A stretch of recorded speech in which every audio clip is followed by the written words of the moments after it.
Yo, beast mode, I go beast mode. Left, right hook, then I reload. Speed, agility, breathe slow. Connect every uppercut, clean blows. Anna Rankin. Hello. Hello. It's so nice to talk to you. Perfect. On camera, finally. Yeah, finally. You've been scheduled to come on a couple of Hellraiser shows, and it never kind of came through. Why was that? It didn't come through. They just fell at the wrong time, and then I ended up with some things, and then I ended up on a different show at the same time. So yeah, no, it just hasn't happened, unfortunately. It's lovely to have you on. Team Southpaw Jab member, 4-on-1. Yeah. You said earlier this year that your ambition for the year was to get a European or a Commonwealth title shot. You might have done that by April. I have, yeah. No, I'm really excited. On the 7th of April, I've been given an opportunity to fight for a Commonwealth title up in Glasgow, in Paisley, just outside Glasgow, on an MTK Scotland show. So it's a home fight. It's a home fight for me. It's really, really exciting to be able to fight at home in Scotland, and my dad's massively proud about it. So yeah, no, I'm really pleased about that. Really pleased. You got your family will come in to see you. Yeah, quite a lot of them will be there. So yeah, it's good, and some friends from home as well. So yeah, exciting. Excellent. Yeah. Well, your opponent Julie, I need to make sure I say this right. Tshabalala. It's an amazing name, Julie Tshabalala. Yeah. It's a great name. You met her yet? Spoken No, I've not spoken to her yet. No. I'm probably not. I won't see her until the weigh-in. Yeah. How much do you know about her? I mean, it's difficult to find that you've got no height on BoxRec, you've got no reach, you've got no stance, you've got her record, and obviously she's fought Christina Hamer, who you know very well. Yeah, no, so I know that she's been 3-time South African champ. She's currently ranked above me. And she's also fought for 2 world titles. One of them was against Christina Hamer. So obviously there not being much footage on her or anything like that. I've been talking to Chris about these things and getting the kind of lowdown about it, about her style and things. So yeah, no, feeling pretty good about it, and we'll see how we go on the night. But yeah, no, it should be a really good competitive fight, and that's how we should have for a Commonwealth title. Absolutely. What else is on that bill? There's going to be another Commonwealth title eliminator that I know about on there. I think it's one of the lighter weights, not my weight. I'm the only girl on the show. No, I'm the only girl on the show. It'll be a guy's show. Everybody else on the card is our boys, quite a few Scottish guys, and so yeah, no, it's going to be good. We'll come back to that fight and post to that fight in a second, but I wanted to talk to you about mentioning of sparring. Yeah. And your sparring list reads like a who's who of women's boxing. Yeah. Anyone from Europe, basically, you've been in the ring with. Yeah, no, definitely. Obviously, Christina Hamer is someone I train with quite regularly over in Germany. I've just come back from Berlin. I was sparring with Claressa T-Rex out there. She's due Swedish princess. Yeah, the Swedish princess. She's due to fight on the 24th of March. So that was really good sparring at the Sauerlands gym. Been sparring Michaela Lauren, obviously 5-time world champ out in Sweden. Yeah, no, been really busy, and obviously quite a few of the amateur girls back here with Team GB and things like that. So yeah. Like Chantel Cameron as well. Not been doing much sparring with her because she's just had a big fight. So, but it's always good to spar with her. Who's the most ferocious sparrer? They've all got their different levels, I think. Obviously, Christina, she's bigger than me, so that's always a really good solid spar. Because you spar up and down the weight. Quite a lot. Is it because there's a smaller pool of sparring? Oh, definitely. Yeah, I definitely say that. It's great to spar with Chantel. She's super quick. It's great for me because she's really quick and moves around, and she's got some good power in the ring as well. So she's a good person to spar with. And then obviously Christina's much bigger than me. And so obviously the power comes with that, and like trying to get around her reach and things like that. Different things, and obviously sparring with Michaela, she is like one of the top of the girls in my division. So it's great to spar somebody like that as well. You can always learn so much from these people, and I really admire them as well, because I look up to them as like champions, people that I can aspire to be like. Definitely, yeah. So for me, it's a great learning curve, and the most recent one with Clara was great because she's a little bit lighter than me, super quick, and often considered the number 2 welterweight in the world. So yeah, that was really good. Julie, your opponent, now she's fought down at welter and up at middle. So yes. I mean, I'm guessing she could be. Yeah. She could be any. She could be any weight that she wants to be. It would appear. Yeah. It's quite a common thing in female boxing, actually. To go up and down the weight. So Claressa Shields is another one that you've done a bit of Twitter sparring. Yeah. No. Actually, I was talk us through that, because people might not know. Well, I was actually just commenting on the fact that I think the fight between her and Christina is going to be amazing for female boxing, and I think it's just a fight that people can get involved with, and also it's one of the heavier weights, so it's great for people to see. Obviously, Claressa Shields is getting quite a lot of publicity at the moment, but Christina is 22-0. I think she is the world middleweight champ, and for me personally, I think she's going to win.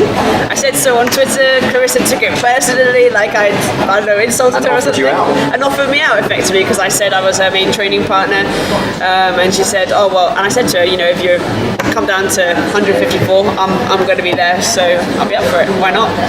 But yeah, that'd be good. Yeah, it'd be great. Why not? You've got to get past Julie Tshabalala first. Yes, 100%. One fight at a time.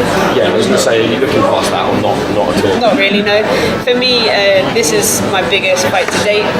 It also comes with a lot of getting the Commonwealth title is a big thing, and I think it'll open quite a few doors for me. And it's a serious belt. It's considered a very serious belt in the UK. We definitely value the British title, the Commonwealth title, the European title. These are three titles that we respect, and I think as a woman getting a Commonwealth title, that's a great thing. We were talking about 3-minute rounds. Yes. Now, you explained to me why 3-minute rounds won't happen. So briefly talk about them. No, so personally, I think 3-minute rounds would really suit me. I like having more time in the ring, and I think it's when you're watching the guys boxing, that's when the most exciting stuff happens. It's the last minute of the 3 minutes, That's when the pressure starts to get on, and we have the most knockouts at that time. However, we only ever have 2 minutes, and often it can be frustrating when the bell goes and you're just starting to get into your stride. However, you can actually ask to do 3-minute rounds in the UK if you want to fight 3-minute rounds. However, the main governing bodies, so if I wanted to fight for a WBC title, WBO or something, by the time I got to world title, they only ever let you fight at 2-minute rounds. So there's no point, basically. There's no point doing it beforehand, because you'd be trained to fight 3-minute rounds, and then you get to the world title shot, and then you're not getting enough done in the 2 minutes. So you have to train yourself. It's kind of like, what I say is it's a sprint, not a marathon. Yeah. Okay, we have 2 minutes to achieve what the guys have 3 minutes to achieve in. Okay, so you have to train yourself to be able to do that. The WBC have come out and said they won't change it from 2-minute rounds because biologically, we have more water in us as women, and over the 10-2s we sweat more, and therefore there could be more possibility for brain injuries, and it's not safe basically. So does that theoretically mean you could go up and down the weights a lot easier as well, draining your body of water? Yes, if you were to do that, if you'd go that kind of route. Personally, myself, I walk around very close to my fight weight. I like to adopt the Golovkin, one of my heroes. I like to adopt his sort of style where I walk around close to my fight weight. I feel like I'm super strong at this weight. It's where I feel most comfortable. Yeah, a natural weight. And for me, I feel strong here. However, people drop down, they cut right down. So girls, there is more opportunity to go right down, they go right up again. But it depends whether you take your power with you or not. Fair enough. Sticking on women's boxing briefly. Boxing is now, I think it's the third biggest sport in the UK. Fantastic. Do you think that the sort of, I would say resurgence, but it's more like sort of this wave of popular boxers. We've got Nicola Adams, Katie Taylor, Chantel Cameron, UFC, all these people that are bringing stuff. The reason I got thinking about this is when I went to the Katie Taylor fight. Yes. I've been to lots of boxing shows, and it was packed, and it was a completely different crowd. Yeah. Now, if you're attracting a new market, you're growing the business. Definitely. So, do you think that women's boxing is a big part of why boxing is now the third sport? I think so. I think being a woman in a male-dominated sport, it does allow you to kind of open the doors to other women to want to enjoy that sport a little bit more, and maybe potentially see themselves doing it at some point. I think we're a little bit behind in the UK, but we are catching up. In Europe and Scandinavia, it's quite commonplace to be, you get professional female. No, it's not abnormal. Whereas, here it's still a little bit kind of taboo whether you want to be a female in the boxing ring or not. Yeah. But Eddie Hearn's done some fantastic work in turning that around. Obviously, getting Katie Taylor on board, she brings with her a massive following from Ireland. The Irish fans are some of the best fans in the world. I think they get behind their own, and that has been a good boost for the sport. And for people who like Katie Taylor, if they're enjoying her style of boxing as a girl, hopefully they're looking out with, and they're looking at some of the other girls and starting to get on board with that. Almost like a gateway drug. Yeah, definitely. And she's such a champion for the sport. She holds herself well, she performs well, she boxes really nicely, like technically she's really great, and she's such a lovely person. So Sparred as well? No, I'm not sparred. We've actually spoken about sparring, but she's based out in the States, so if I was out in the States we'd try and get something sorted out there. But no, I'd really love a chance to properly meet her, and I do admire her quite a lot, so yeah, no, it's good. Fair enough. I think another thing I was going to ask you about, and this is a bit of a, it's still to do with women gender in boxing, so I am going to talk about the women's boxing as well, but card girls. Ring card girls, yes. Where do you stand on that? So I might be seen as quite controversial for saying so, but I'm perfectly happy for girls to be ring card girls. Every show that I've ever been on, I've never seen the ring girls unhappy in their job. They never seem miserable. They don't feel like they're being, exploited or anything like this. And who am I to say that they shouldn't be earning money in their job? Because at the end of the day, we've all got to pay our rent and our bills, and for them it's a job, and that's how they earn their money. And to be honest, I'm not brave enough to get in there and do that job. For me, it's a very stressful thing. Like, I wouldn't want to get in there in heels and potentially fall through the ropes, a disaster. But they're very confident. And the last time I actually spoke to the ring girls for my last fight in Scotland, and they were really buzzing that there was a girl on the show, because it's like, female solidarity, and for them it was great that they were like really excited to put out the cards for my fight, and I was pleased that they were happy to be there. I'm a bit probably made a couple of new fans then. Yeah, new fans, and as women I think we should just show some solidarity and support each other, and not be telling man saying you shouldn't be doing this job, I don't approve of you doing this job. I don't think that's right. And also, like, controversially, my kind of main British rival, Stacey Copeland, she doesn't agree with ring girls, and she chooses to have children instead, and they put the ring cards up for her. Now, in my personal opinion, I don't think it's necessarily right to have kids at professional boxing shows. Maybe at amateur shows, but at professional boxing there's a lot more blood involved, it's a lot more kind of violent, and for me, kids shouldn't really be at those shows under the age of maybe 10, 11, 12. I mean, if you come from a boxing family, obviously it's part of your life and you're very used to that, but I just don't think it's the right environment for children, really. Yeah. So, yeah, it's a bit different, but I'm very much in support of ring girls. Thank you for that answer. Now, you're a big boxing fan as well as a boxer. You're a bit of a boxing geek, which is great. Yeah, no, well, I thought that, especially if I'm getting into sport, whatever I'm doing, even if it's music or something like this, I like to be involved and know what's going on in the world, and you can always learn from these people as well. So what got quite a few big fights coming up. Yeah. Which that's been made is your favourite, and which fight do you most want to see?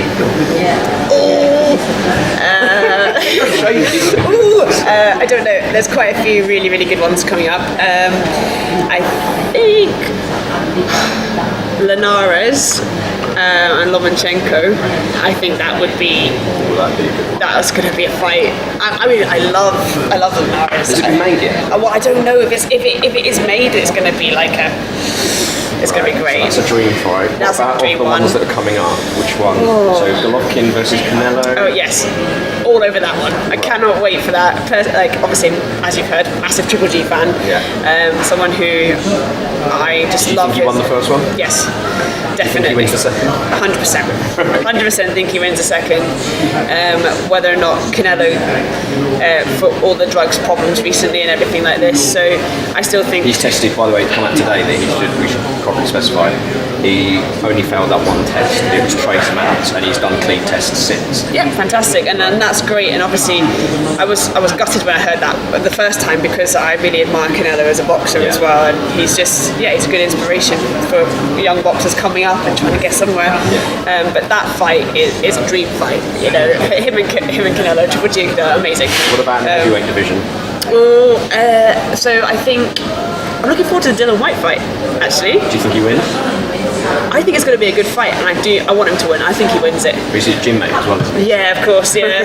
No, but definitely, I think it's a good, strong fight for Dylan, and I think we'll see the best of him come out in this fight, definitely. And AJ Parker, that's the one. AJ Parker. Well, we all love Anthony Joshua. He's a hero for the sport, and I think he's really good. He's a really good public figure as well. I think he's. I'd like him more since he became a little bit nastier. Oh, okay. Don't know why. I just that's what I've liked. Well, I think obviously when you're becoming such a big public figure, PR is quite important, and he's been great in getting the general person involved into boxing. Like even if you ask like my musician friends, they know who Anthony Joshua is. Yeah, they know who Anthony Joshua is. He's famous. But I think it's going to be a good fight. I think AJ wins it, but I think it's going to be a tough fight. Value hay. Right, so I really like Tony Bellew. I think he's a really nice guy, but I think if Hayes fit, I think it's going to be. I think it's going to be quite a difficult fight. So we shall see. I'm going to jury's out on that one. I'm going to see how I feel closer. Yeah, I'm going to sit on the fence because I like them both. So as fighters in general, I think they're both great. So I'm going to sit on the fence on that one. Okay. And now obviously Claressa Shields against Christina Hamer. You're going to go for Christina Hamer.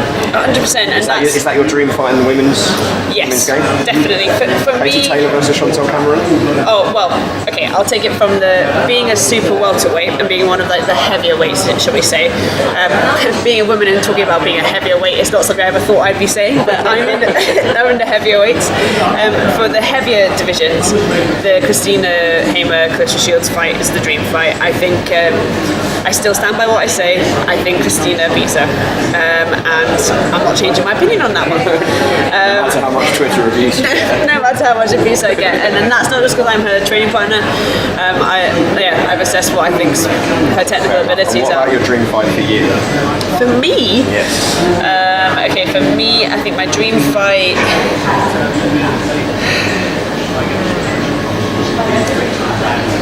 It really depends because there's quite a lot of movement going on in my division, and there's quite a lot of people who are quite a bit older now, so who might be considering retiring.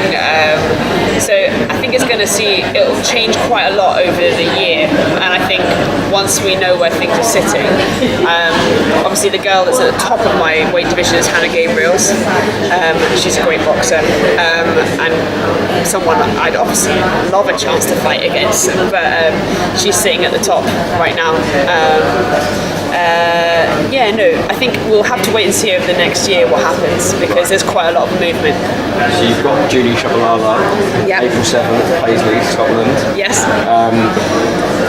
Assuming you get through that, how many more fights do you think until you're at that world level? Because in women's boxing it's so much shorter. Yeah. I think, when I win the Commonwealth title, which I fully intend to do, I'd quite like to go down the route of my manager, Derek Williams. Noel and I have discussed this, and Derek was the Commonwealth and European heavyweight champ, and I'd quite like to go down those two routes and have those belts, a bit like Derek, because he's been an inspiration to me. So for me, that's kind of like my next attempt at a move. Defend the title a couple of times. Defend the title and maybe get a European title as well. However, before all of that, we haven't got a British title for women in the UK. There is no British title. Oh wow! There isn't one in the women's game. Yeah, well, there's no belts. You can't fight for a Southern Area title. There isn't a Scottish title or a Midlands title. There isn't any of these things. So for us, the first step, apart from maybe like an international challenge belt like I've got, the first step after that is European or Commonwealth, which kind of blows things out of perspective, But there is. I would love a chance to fight for a British title. So if they make one, I'd be well up for that. And hopefully, I do have a rival in the UK, so it could potentially work if there's enough on the table and we can work something out. So I think that would be a great thing. But if not, then I'm looking towards a world title. I'm not sure how long. I wouldn't like to put a time on it. Quite a meticulous planner, right? I'm a planner. I have things. I think as well. My trainer, Nor Callan, he's a planner. We kind of work things through systematically. So you see how you're doing this next fight, basically. Basically, yeah. Southpaw jab will be right behind you. I'm sure you're gonna smash it. Yeah, really excited. Can't wait. It's gonna be brilliant. Talking to me. Finally, before I turn the camera off. Is there any like Twitters or Instagrams that you want to pick up and get people like? Oh yeah, so I've just set up my professional page on Facebook. So if you want to search my name on Facebook, please do like and join and follow my professional page. There's also information about the fight on there, and there will be a way of buying tickets if you're in Scotland. So anybody watching this from Scotland, get on there for tickets. Then I've got my Twitter account, which is at Boxing and Bassooning. So obviously covering my music and my boxing world. And then for my Instagram, it's at H_ULLA. It's a childhood nickname actually for anyone that's interested. Right. I was actually wondering about that. Yeah, there we go. But and big thanks to all my sponsors who are behind me. It's been great to have your support. Thank you very much for talking to me. Thank you. Southpaw jab. Cheers.